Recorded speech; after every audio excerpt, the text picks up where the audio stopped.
नमस्कार दोस्तों, कैसे हैं आप लोग। मैं आशा करता हूं कि आप लोग बहुत अच्छे होंगे। तो आज हम लोग मैथ रिवीजन के डे 13 में आ गए हैं और आज हम लोग मैथ रिवीजन में पढ़ने वाले हैं निर्देशांक ज्यामिति के कुछ वीवीआई क्वेश्चन जो आए दिन एग्जाम में पूछता ही रहता है। ठीक है, चलिए यहाँ पे कुछ क्वेश्चन है। देखिए एक क्वेश्चन यहाँ पे लिखा गया है कि वाई अक्ष पर वह बिंदु ज्ञात करें जो बिंदुओं 4,0 और 6,0 से क्या है, बताइए, समदूरस्थ है। क्या है बाबू? समदूरस्थ है। सभी बच्चे यहाँ पे फोकस कीजिएगा, एक बार क्वेश्चन को अच्छे से आप लोग देख लीजिए। समदूरस्थ वाला क्वेश्चन अक्सर एग्जाम में पूछा जाता है। क्वेश्चन क्या है कि वाई अक्ष पर, तो वाई अक्ष कैसा होता है? वाई अक्ष को क्या कहते हैं? पड़ी रेखा कि खड़ी रेखा? मान लो ये हमारा क्या है, वाई अक्ष का लाइन है। क्या है बताइए?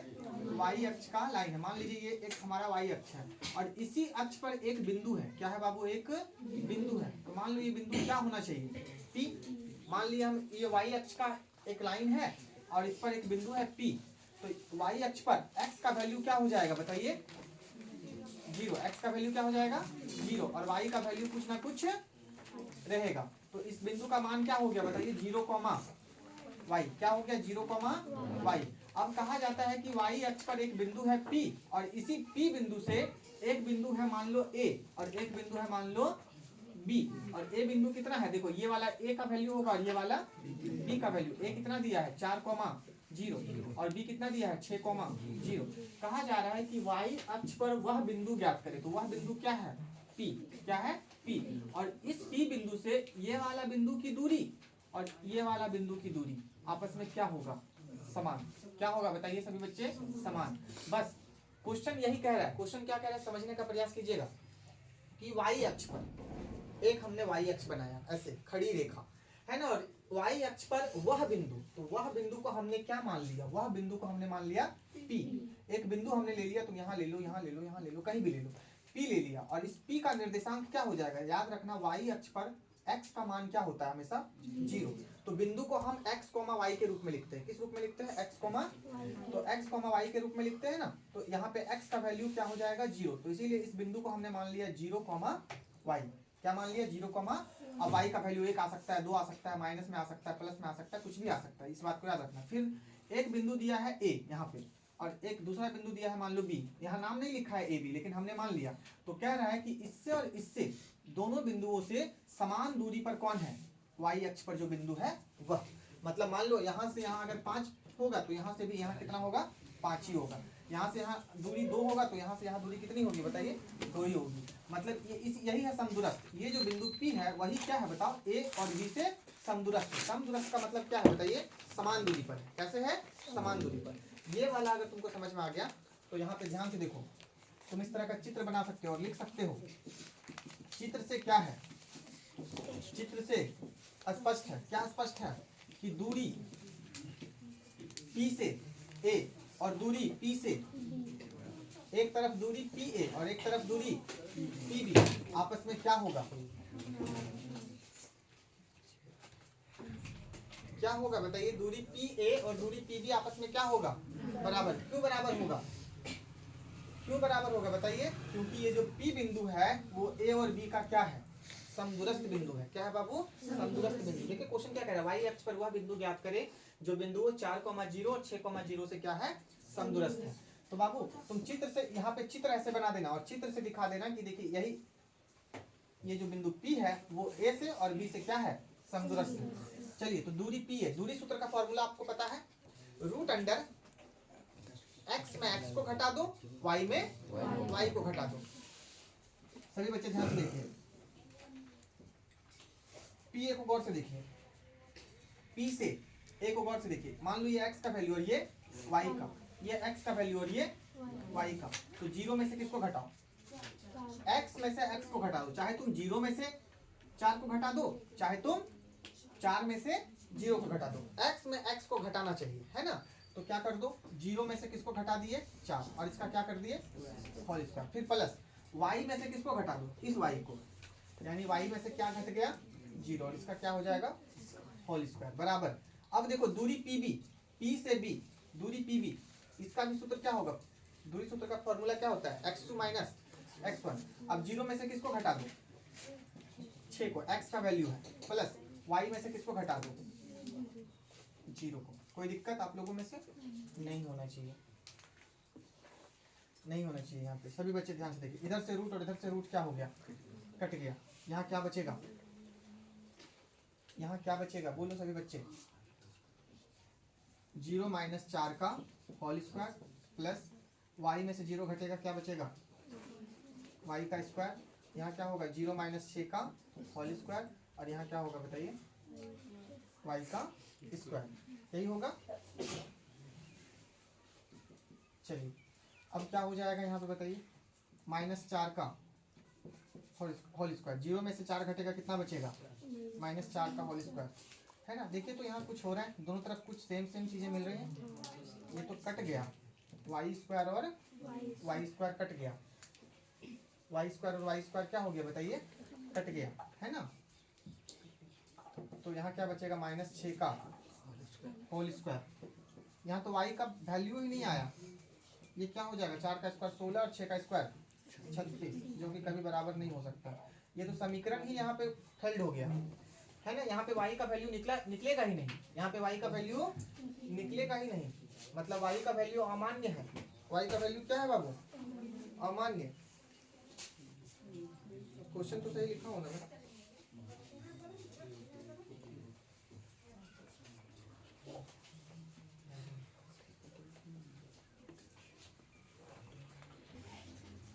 देखिए सभी बच्चे यहाँ पे 4 का स्क्वायर, देखो यहाँ पे 0 में से 4 घटेगा, कितना बचेगा, -4 का होल स्क्वायर, और यहाँ क्या रहेगा, y का स्क्वायर। यहाँ देखिए कितना है, 0 में से 6 घटेगा, कितना बचेगा, -6 का होल स्क्वायर, और यहाँ क्या बचेगा, y का स्क्वायर। बाबू -4 का स्क्वायर कितना, 16, कितना, y स्क्वायर बराबर, यहाँ क्या हो जाएगा, 36, यहाँ क्या हो जाएगा, 36 प्लस क्या हो जाएगा, y का स्क्वायर। अब सभी बच्चे यहाँ पे ध्यान से देखिए, अगर अब यहाँ पे सारे बच्चे देखिए कॉमन पद इसमें क्या है, सभी बच्चे गौर से देखिएगा, इसमें कॉमन पद क्या है, कॉमन पद यानी कि जो एक जैसा हो। यहाँ पे वाई स्क्वायर है और यहाँ पर भी क्या है, ये दोनों वाई स्क्वायर को एक साथ रखेंगे, और यहाँ पे क्या है, एक संख्या है, और यहाँ भी क्या है बताइए, एक, ये दोनों को भी क्या करेंगे, एक साथ रखेंगे। लेकिन सभी बच्चे ध्यान से देखिए, हमें यहाँ वाई का वैल्यू निकालना है, किसका वैल्यू निकालना है, वाई का। और अगर ये वाई स्क्वायर इधर प्लस में है और इधर आ जाएगा तो क्या चीज में हो जाएगा, माइनस में। तो ये कट सकता है, ये क्या हो सकता है बताइए, कट सकता है। और वाई स्क्वायर कट गया तो यहाँ वाई का वैल्यू नहीं निकलेगा। तो इसमें करेंगे क्या, सभी बच्चे ध्यान से देखिए, ये जो वाई स्क्वायर है, ये जो प्लस में है, इस प्लस को ही उठा के क्या कर लेंगे, यहाँ रख लेंगे। और ये जो 16 है, देखिए अगर वाई स्क्वायर बराबर के इस पार प्लस में है तो इधर आएगा तो क्या चीज में होना चाहिए उसको, माइनस में। और ये 16 इधर क्या चीज में है, प्लस में, उधर जाएगा तो क्या चीज में होना चाहिए, माइनस में होना चाहिए। लेकिन हम लोग क्या करेंगे, माइनस में नहीं रखेंगे, इसको उठा के लाएंगे तो क्या चीज में रख लेंगे, प्लस में ही। और उसको उठा के उधर ले जाएंगे तो क्या चीज में रख लेंगे, प्लस में ही।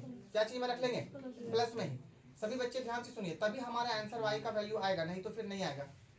या फिर आप क्या कर सकते हो, या फिर आप क्या कर सकते हो, या फिर आप क्या कर सकते हो कि आप एक जगह से माइनस कॉमन कर लीजिए, एक जगह से क्या कर लीजिए, माइनस कॉमन। एक जगह से क्या कर सकते हैं आप, माइनस कॉमन। तो मान लीजिए सभी बच्चे ध्यान से देखो, अगर मैं यहाँ पे माइनस कॉमन कर लेता हूँ तो यहाँ क्या हो जाएगा, माइनस, बोलिए, -36। क्या हो जाएगा बताइए, -36। और यहाँ क्या हो जाएगा, -y का स्क्वायर। क्या हो जाएगा, -y का स्क्वायर। ये हो सकता है, -y का स्क्वायर। अब सभी बच्चे ध्यान से देखिए, -36 -y स्क्वायर क्या चीज में है, बराबर के इस पार क्या चीज में है, माइनस में। इधर ले आएंगे तो क्या चीज में हो जाएगा, प्लस में। क्या चीज में हो जाएगा, प्लस में। या फिर आप डायरेक्ट ऐसे कीजिए ना, वाई स्क्वायर को उठा के इधर ले आइए, क्या चीज में हो जाएगा बताइए, प्लस, माइनस में होना चाहिए लेकिन हम प्लस में ही रखेंगे। वाई स्क्वायर प्लस क्या कर लेंगे, वाई का स्क्वायर। और इधर 36 है, 16 इधर क्या चीज में है, प्लस में। उधर जाएगा तो माइनस में होगा, लेकिन जब हम वाई को लाएं तो प्लस में रखें, तो 16 को भी ले जाएंगे तो क्या चीज में ही रखेंगे बताइए, प्लस में ही रखेंगे, है ना। दोनों तरफ से राफ साफ कर दिए, ठीक है। इस प्रकार से वाई स्क्वायर क्या हो गया, 2y स्क्वायर, उसको जोड़ देंगे तो कितना हो जाएगा, 52। 2 इधर क्या चीज में, गुना में, और उधर जाएगा तो बताइए, बटा में, 26। देखिए स्क्वायर उधर जाएगा तो क्या चीज में हो जाएगा, रूट में। y का आंसर कितना आ गया बताइए? रूट 26। कितना आ गया? रूट 26। यानी अतः आप क्या लिखोगे? y अक्ष पर बिंदु P, y अक्ष पर बिंदु P कितना होगा? 0,√26। यही आपका आंसर होगा। सभी बच्चे ध्यान से देखिए, वाई स्क्वायर प्लस में था, इधर आता तो क्या चीज में होता बताइए? अगर माइनस में आता तो क्या हो जाता? ये कट जाता। क्या हो जाता?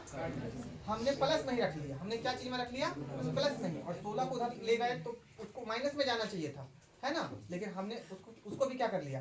प्लस में ही रख लिए। तो जो काम, देखिए याद रखिए, हम दोनों तरफ बराबर काम करेंगे तब उस समीकरण पे कोई असर नहीं पड़ेगा। जैसे कि मान लीजिए इधर यहाँ पे ये समीकरण है, ये भी एक समीकरण है, तो दोनों समीकरणों में मान लो हमको कुछ घटाना हो, कुछ जोड़ना हो, तो दोनों तरफ हमको वही चीज, सेम चीज करना होगा। तो याद रखिए हम इधर दोनों तरफ क्या किए हैं कि कोई भी चीज को, कोई किसी को भी हम उठा के इधर या उधर ले गए एक एक को, तो हम चिन्ह नहीं बदले, उसी चिन्ह के साथ उधर रख दिए और उसी चिन्ह के साथ इधर रख दिए। तो वाई स्क्वायर को उठा के इधर लाए लेकिन उसी चिन्ह के साथ ले आए, और 16 को उठा के उधर ले गए लेकिन चिन्ह नहीं बदले। क्या किए? उसी तरह से उसी चिन्ह के साथ उठा के उधर ले गए। तो दोनों जगह एक जैसा काम हुआ है, तो इस तरह से ये आगे बढ़ सकता है। ठीक है, तो इस तरह से अगर ये आगे बढ़ेगा तो फिर हमारा यहाँ पे आंसर आ जाएगा। और अगर इस तरह से आगे आप लोग नहीं बढ़ाओगे तो ये बनेगा ही नहीं, फिर ये बनेगा नहीं। तो हम लोगों को आंसर भी दिखाना है, बिहार बोर्ड में क्वेश्चन पूछा भी गया, तो हम लोग ऐसे ही बनाएंगे। ठीक है, चलिए एक बार देख लीजिए, एक नेक्स्ट क्वेश्चन में हम लोग चर्चा करेंगे। देखिए बच्चे, ये एक क्वेश्चन आपके एग्जाम में पूछा गया है, याद रखिएगा। इस तरह के भी क्वेश्चन एग्जाम में पूछ लिया जाता है। देखिए क्या क्वेश्चन है कि y का मान ज्ञात कीजिए। किसका मान ज्ञात करने के लिए बोल रहे हैं? y का। और दो बिंदु दिया है। कितने बिंदु दिए गए हैं आपके पास? एक बिंदु मान लो P है, देखो यहाँ पे दिया गया है। एक बिंदु क्या है बताइए? P। और एक बिंदु क्या है बताइए? Q। एक बिंदु क्या है? Q। और सभी बच्चे ध्यान से सुनिए, एक बिंदु P है, एक बिंदु कितना है? P। और दूसरा बिंदु कितना है? Q। अब सभी बच्चे ध्यान से देखिए, और दोनों की दूरी, ये दोनों बिंदुओं की जो बीच की दूरी है वो कितना दिया गया है? 10। कितना दिया गया है? 10, है ना? बोल रहा है कि एक बिंदु P है जो कितना है? 2, -3, और एक Q है, उसका बिंदु कितना है बताइए? 10, y। अब सभी बच्चे यहाँ पे ध्यान से देखिए, एक बिंदु Q है और दूसरा बिंदु, एक बिंदु P है और दूसरा बिंदु क्या है? Q। अब एक बिंदु का वैल्यू कितना दिया है? 2, -3, और दूसरा बिंदु Q का वैल्यू कितना दिया है? 10, y। ये बिंदु का मान दिया गया है, और इन दोनों बिंदुओं में देखिए एक y का वैल्यू को नहीं लिखा गया है। यहाँ पे y का मान निकालना है आपको। किसका मान निकालना है? y का मान निकालना है। देखिए क्वेश्चन क्या पूछ रहा है? y का मान ज्ञात कीजिए, जिसके लिए बिंदु P दिया है और क्या दिया है बताइए? बिंदु Q दिया है, और दोनों बिंदुओं के बीच की दूरी कितना दिया है? दोनों बिंदुओं के बीच की दूरी कितना दिया है बताइए? 10 मात्रक। कितना दिया है? तो आपको क्या निकालना है? y का मान। क्या निकालना है? आप लोग लिखोगे हल। क्या लिखोगे? हल। देखो यहाँ पे PQ की बीच की दूरी कितना दिया गया है बताइए? सभी बच्चे ध्यान से देखिए, P से Q की बीच की दूरी कितना दिया गया है? 10 मात्रक। कितना दिया गया है? 10 मात्रक। और दूरी, बाबू सुनो, दो बिंदुओं की दूरी निकालने का फॉर्मूला क्या होता है? यहाँ पे सूत्र लिखेंगे। यहाँ पे क्या लिखेंगे? सूत्र। क्या होता है? Root under x2 minus x1। क्या होता है? x2 माइनस x1 का whole square plus y2 minus y1 का होल स्क्वायर बराबर कितना है? 10 मात्रक में लिखेंगे आप, केवल 10 लिखेंगे। एक तरफ फॉर्मूला लिखेंगे और एक तरफ हमको दूरी दे दिया है, दोनों को बराबर कर देंगे। सभी बच्चे ध्यान से देखिए, हमको दो बिंदुओं के बीच की दूरी कितना दिया गया है? एक बिंदु यहाँ, एक बिंदु यहाँ, दोनों बिंदुओं के बीच की दूरी कितनी है? बीच की दूरी 10 है। एक बिंदु का वैल्यू इतना है 2, -3, और दूसरा बिंदु का वैल्यू कितना है? 10, y। अब ये दोनों बिंदुओं के बीच की दूरी कितना है? 10। तो हमने लिख दिया दूरी PQ की बीच की दूरी, मतलब PQ की बीच की दूरी कितना है? 10 मात्रक। तो हमने एक तरफ क्या लगाया? फॉर्मूला। एक तरफ क्या लगाया? किसका फॉर्मूला? दूरी सूत्र का। किसका? और दूसरे तरफ क्या दिया है? दूरी सूत्र का फॉर्मूला तो लगा दिए हम, लेकिन दूसरे तरफ क्या दे दिया है? दूरी ही दे दिया है। क्या दे दिया है? दूरी। मतलब इधर से दूरी सूत्र का फॉर्मूला, उधर से जो दूरी का मान दिया गया है, दोनों आपस में क्या हो गया? बराबर। अब इसी को हम लोग हल करेंगे। कैसे हल करेंगे? देखो बाबू, रूट क्या है ये बताइए? ये रूट को उठा के उधर ले जाओ बराबर के उस पार, तो क्या चीज में हो जाएगा? स्क्वायर में। जब भी रूट कभी बराबर के उस पार जाता है तो क्या चीज में हो जाता है? स्क्वायर में। तो यहाँ क्या बचेगा? x2 माइनस x1 का होल स्क्वायर और y2 माइनस y1 का होल स्क्वायर। यहाँ 10 का क्या हो जाएगा? ये रूट उधर चला गया। अब सभी बच्चे देखिए x2 का वैल्यू क्या है और y2, x2 का वैल्यू क्या है और x1 का वैल्यू क्या है ना। तो यहाँ घबराने की बात नहीं है। पहला बिंदु को x1 मानेंगे और y1 मानेंगे। दूसरा बिंदु को क्या मानेंगे, x2 मानेंगे और y2 मानेंगे। पहला बिंदु, पहला मतलब एक है ना, x1 y1। दूसरा बिंदु मतलब दो, x2 y2। तो बाबू x2 का वैल्यू क्या हो जाएगा, बोलो 10। यानी यहाँ 10 लिखेंगे माइनस x1 कितना हो जाएगा 2। यहाँ क्या लिख देंगे 2। इसका क्या हो जाएगा प्लस y2 कितना है, y कितना है y। और देखो यहाँ फॉर्मूला से क्या है माइनस, और y1 कितना है, कितना है -3। कितना है ये x1 ये y1 ये x2 ये, तो एक देखिए यहाँ -3 है और एक माइनस यहाँ पहले से है, तो माइनस और माइनस क्या हो जाएगा प्लस होल स्क्वायर। 10 का स्क्वायर कितना, 10 का स्क्वायर कितना 100। अब इसको हल करो। अब इसी को हल करना है। कैसे हल करेंगे सभी बच्चे ध्यान से देखिए। 10 में 2 गया 8 का स्क्वायर। अब सभी बच्चे यहाँ पे ध्यान से देखिए, इसको a मानेंगे, इसको फर्स्ट वाले को a, सेकंड वाले को a प्लस b का, तो a प्लस b का होल स्क्वायर फॉर्मूला क्या हो जाएगा a का स्क्वायर। यानी क्या करोगे a का स्क्वायर यानी y का square plus 2 Guna y Guna 3, a का square plus 2ab, 2ab, a कितना है y और b कितना है 3 है ना, प्लस क्या 3 का स्क्वायर यानी b का स्क्वायर। ये फॉर्मूला लगा दिए, ये क्या लगा दिए बराबर कितना 100।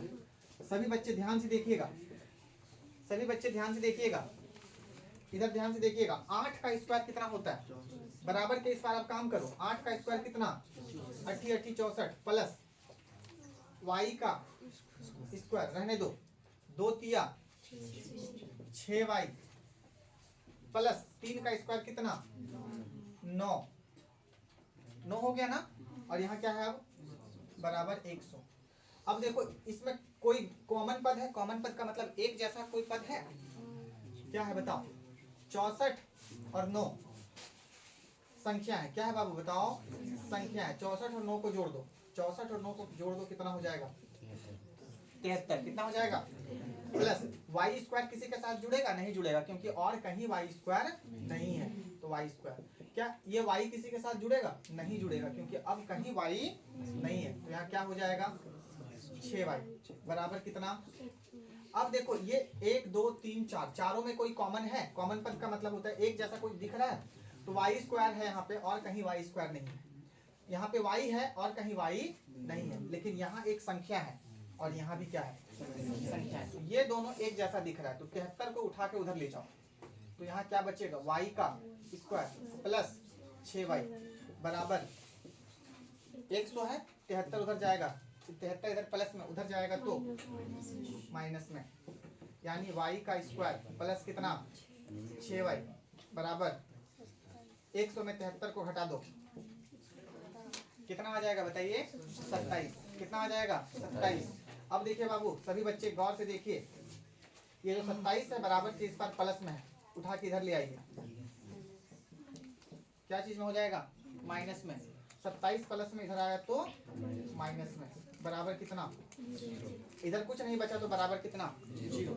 अब सभी बच्चे गौर से देखिए, आपको यहाँ पे क्या मिला, ये आपको क्या मिला एक द्विघात समीकरण। क्या मिला मैथ में लेसन 4 में आप लोग पढ़े होंगे द्विघात समीकरण, शून्यक निकालने वाला। क्या निकालने वाला अब यहाँ पर आपको क्या करना है, यहाँ पे आपको y का वैल्यू निकालना है। एग्जाम के लिए इंपॉर्टेंट है ये क्वेश्चन, ठीक है। तो यहाँ पे आपको y का वैल्यू निकालना है। कैसे निकालोगे आप y का वैल्यू बताओ, तोड़ोगे बीच वाले को, क्या करोगे बीच वाले को 2 भागों में इस प्रकार तोड़ो कि गुना करें तो कितना हो जाए 27। कितना हो जाए और घटाएं तो क्या बच आए 6। 9 और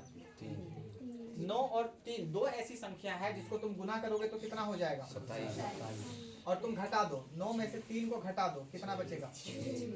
देखो अब बीच वाले को हमने तोड़ा, ये सब पहले से हम लोग सीख के रखे हैं है ना। तो जिस बच्चे को समझ में नहीं आ रहा है वो थोड़ा द्विघात समीकरण को घर में जाकर सीखोगे, क्वेश्चन पूछा जाता है एग्जाम में। 9 तिया बोलो 27, और 9 में से 3 को घटाओगे तो क्या आएगा 6। लेकिन 6 को क्या चीज में बचाना है, प्लस में। क्या चीज में बचाना है, तो 9 को तुम प्लस में रखोगे और 3 को तुम क्या चीज में रखोगे, माइनस में।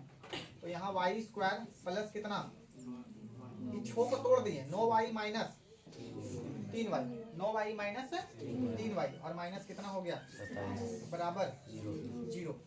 सभी बच्चे देखो वही समीकरण है, ऊपर वाला ही समीकरण नीचे लिखे हैं, लेकिन क्या है ना, थोड़ा सा बदल के लिखे हैं। कैसे बदल के लिखे हैं, 6 है, 9 में से 3 घटेगा कितना बचेगा, 6। कितना बचेगा, 6। लेकिन सभी बच्चे ध्यान से देखो, इस 6 को हम तोड़े क्यों, क्योंकि इसको आगे बढ़ाना है। अभी आगे जब तक ये नहीं बढ़ेगा तब तक नहीं बनेगा, है ना। तो कैसे तोड़ लिए कि 6 को 2 भागों में इस प्रकार बांटो कि गुना करें तो कितना हो जाए, 27, लास्ट वाला हो जाए, है ना। और घटाएं तो कितना बचे, 6 बचे। तो 9 तिया 27, और 9 में 3 घटा दिए 6। अब देखो ये दोनों में कॉमन और ये दोनों में कॉमन करो। देखो तो सभी बच्चे जो पहले से पढ़ के रखे हैं उसको बहुत आसानी से समझ में आ जाएगा। ये दोनों में क्या कॉमन है, y यहाँ 2 ठो, y यहाँ, तो 1 ठो y कॉमन, तो यहाँ क्या बचेगा, 1 ठो y, और 1 y बाहर निकल गया, तो यहाँ केवल क्या बचेगा, 9। अब ये दोनों में देखो क्या कॉमन है, यहाँ y है, यहाँ y है नहीं, तो y कॉमन नहीं होगा। देखो यहाँ भी माइनस और यहाँ भी, तो माइनस कॉमन हो गया। 3 यहाँ भी, और 27 में भी 3 आता है, 9 तिया 27, तो 3 कॉमन हो जाएगा। तो यहाँ क्या बचेगा, y, और इसी को सेम चीज इसी को लिख दो, y प्लस 9 बराबर 0। सभी बच्चे ध्यान से देखो, ये दोनों में एक ठो को उतार दो, y माइनस 9 और एक ठो y माइनस 3 बराबर कितना, अब ये 0 दोनों को दे दो, y प्लस 9 बराबर 0 और y माइनस 3 बराबर 0। देखिए यहाँ पे 9 इधर प्लस में उधर गया तो, और 3 इधर माइनस में उधर गया तो प्लस में। जो माइनस में आ गया उसको क्या मान लेंगे, अमान्य। क्या मान लेंगे, और जो प्लस में आ गया उसको क्या मान लेंगे, मान्य। मतलब हमारा y का वैल्यू क्या हो जाएगा, y का वैल्यू क्या हो जाएगा, 3। आपको क्या निकालना था, क्या निकालना था, y का मान। अतः आप क्या लिखोगे, y बराबर कितना, 3। क्या लिखोगे, y बराबर 3। तो ये क्वेश्चन ऐसे बनेगा, ठीक है। चलो देखिए सभी बच्चे ध्यान से सुनिए, इसमें एक क्वेश्चन और पूछ लिया जाता है। कैसे पूछ लिया जाता है, सभी बच्चे गौर से देखेंगे। क्वेश्चन क्या है, उस त्रिभुज के केंद्रक ज्ञात करें। क्या ज्ञात करें बाबू, केंद्रक। त्रिभुज का एक केंद्रक होता है, क्या होता है सभी बच्चे बोलो। देखना थोड़ा सा, ये क्वेश्चन केंद्रक वाला क्वेश्चन पूछ लिया जाता है एग्जाम में, इंपॉर्टेंट है, पूछ भी लिया गया है। मान लो ये क्या है बाबू, तुम्हारा एक त्रिभुज है, क्या है, हाँ त्रिभुज है, और इस त्रिभुज में मान लो ये ए है, ये बी है, और ये क्या है बताइए, सी है। सभी बच्चे ध्यान से सुनना, त्रिभुज का केंद्रक क्या होता है, यहाँ से तुम यहाँ आओ, यहाँ से तुम यहाँ आओ, और यहाँ से तुम यहाँ आओ। देखो इसी को क्या बोलते हैं, केंद्रक। क्या बोलते हैं, सभी बच्चे ध्यान से सुनो, इसी को त्रिभुज का इसको क्या बोला जाता है, केंद्रक। क्या बोला जाता है। अब यहाँ पे सभी बच्चे देखो, त्रिभुज के केंद्रक ज्ञात कीजिए जिनके शीर्ष, शीर्ष का मतलब क्या होता है, या त्रिभुज में कितने शीर्ष होते हैं, 3 शीर्ष। कितने शीर्ष होते हैं बताइए, एक शीर्ष का नाम ए होता है, दूसरे का नाम बी होता है, और तीसरे का नाम सी होता है। यानी कि 3 बिंदु दिया गया है आपको, और आपको एक चौथा बिंदु निकालने के लिए बोल रहा है। क्या निकालने के लिए बोल रहा है, चौथा बिंदु निकालने के लिए बोल रहा है। 3 बिंदु दिया है, चौथा बिंदु निकालने के लिए बोला है। त्रिभुज में देखो 3 शीर्ष होते हैं, मतलब आपको 3 बिंदु दे दिया। पहला शीर्ष कितना दिया है, 3, -5। दूसरा शीर्ष कितना दिया है, -7, 4। और तीसरा शीर्ष कितना दिया है, 10, -2। 3 शीर्ष दे दिया है आपको, और आपको कह रहा है कि आप इसका केंद्रक निकालिए। क्या निकालिए बाबू, केंद्रक। सभी बच्चे गौर से सुनो, केंद्रक निकालने का जो सूत्र होता है, त्रिभुज के केंद्रक निकालने का जो सूत्र होता है वो क्या होता है पता है, x1 plus x2 plus x3 बटा 3, y1 plus y2 plus y3 बटा 3। बस यही क्या होता है, केंद्रक निकालने का फॉर्मूला। बहुत सिंपल फॉर्मूला है। x1 देखो, ये x और ये y का वैल्यू, ये x और ये y का वैल्यू, ये भी x और ये क्या है बताओ, y का वैल्यू। अब सभी बच्चे गौर से सुनो, सभी बच्चे गौर से सुनो। तो ये पहला बिंदु है इसलिए इसको x1 और इसको y1, और ये दूसरा बिंदु है इसीलिए इसको x2 y2, ये तीसरा बिंदु है इसीलिए इसको x3 y3। अब आपको निकालना क्या है, आपको निकालना है केंद्रक। क्या निकालना है बाबू मेरे, केंद्रक। तो केंद्रक कैसे निकालोगे त्रिभुज का बताइए। x1 x2 x3 को जोड़ के 3 से भागा दे दो, y1 y2 और y3 को जोड़ के 3 से भागा दे दो। तो x1 कितना है बताओ मेरे प्यारे बच्चों, x1 कितना है 3। मतलब जितना भी x वाला टर्म है सबको जोड़ दो, x का मान 3, फिर यहाँ प्लस करो। x2 कितना है -7, फिर यहाँ प्लस करो। x3 कितना है 10, सबको जोड़ दिए और बटा क्या कर दिए 3, कॉमा, यहाँ कॉमा लगा देना। y1 कितना है -5 प्लस y2 कितना है 4 और y3 कितना है -2, तो इसको ब्रैकेट में रख लो, है ना। और इसको भी क्या कर दो 3 से भागा। अब देखो बाबू यहाँ 3 है तो 3 रखो, प्लस और माइनस क्या होता है -7, प्लस कितना 10 बटा कितना 3। यहाँ क्या है -5 प्लस कितना है 4, प्लस और माइनस क्या होता है -2 बटा कितना 3। अब सभी बच्चे ध्यान से देखो, 10 और 3 जोड़ दो क्योंकि दोनों प्लस में है। 10 और 3 कितना हो गया 13 -7 बटा 3 कॉमा, जो प्लस में है उसको जोड़ दो, तो प्लस में यहाँ एक ही तो है, ये दोनों को पहले जोड़ दो, माइनस माइनस जुटता है तो 5 और 2 -7 और प्लस कितना 4 बटा कितना 3। देखो 13 में से 7 घट गया, कितना बचा 6, कितना बचा 6 बटा कितना 3 कॉमा, 7 माइनस में और 4 क्या चीज में है प्लस में, तो माइनस प्लस घटता है, 7 में से 4 घटेगा -3 बटा कितना 3। देखो कुछ कटेगा, 3 से 2 बार में और यहाँ 3 से 1 बार में, यानी यहाँ 2 और यहाँ कितना -1। मतलब आपका त्रिभुज का केंद्रक निकल गया। त्रिभुज का केंद्रक कितना निकला 2, -3। मतलब देखिए त्रिभुज का केंद्रक क्या है, एक बिंदु है, क्या है बाबू बोलो, और यहाँ पे शीर्ष भी क्या है बिंदु है। तो आपको एग्जाम क्वेश्चन में 3 बिंदु दिया गया है और आपको चौथा बिंदु निकालना है। तो चौथा बिंदु यानी केंद्रक निकालने का जो सूत्र होता है वो यही होता है, सारे x वाले को एक साथ जोड़ लो और 3 से भागा दे दो, 3 से क्या कर दो फिर कॉमा, क्योंकि यहाँ x का टर्म है और x के बाद क्या लिखा जाए y का टर्म है ना, और इसको भी जोड़ के क्या कर दो 3 से भागा दे दो। तो इस प्रकार से आपका क्वेश्चन एग्जाम में बनेगा, इस प्रकार से आपका क्वेश्चन एग्जाम में क्या होगा बनेगा, है ना। देखिए सभी बच्चे यहाँ पे केंद्रक वाले क्वेश्चन में आप लोगों को मैंने 2 HW दिया है। क्या दिया गया है, एक त्रिभुज है, क्या है बाबू एक त्रिभुज में कितने शीर्ष दिए गए हैं बताइए 3 शीर्ष A B और C दे दिया है। आपको निकालना क्या है, आपको इसका क्या ज्ञात करना है बताइए केंद्रक, है ना। 3 शीर्ष दिए गए हैं P Q R, आपको निकालना क्या है बताइए केंद्रक। तो ये 2 तरह के क्वेश्चन आप लोग बना लेना, ठीक है, एग्जाम में ये क्वेश्चन इंपॉर्टेंट होता है। अब सब आज के लिए इतना ही, डे 14 में हम लोग कल इस पर और बात करेंगे और जितना इम्पोर्टेंट क्वेश्चन होगा मैं और भी बताने का आप लोगों को प्रयास करूंगा, ठीक है। आप लोगों के लिए बहुत बहुत शुभकामनाएं कि आप लोग अच्छे से एग्जाम दीजिए और अच्छे से पढ़िए घर में। बहुत बहुत धन्यवाद वीडियो को देखने के लिए। जय हिंद, जय भारत।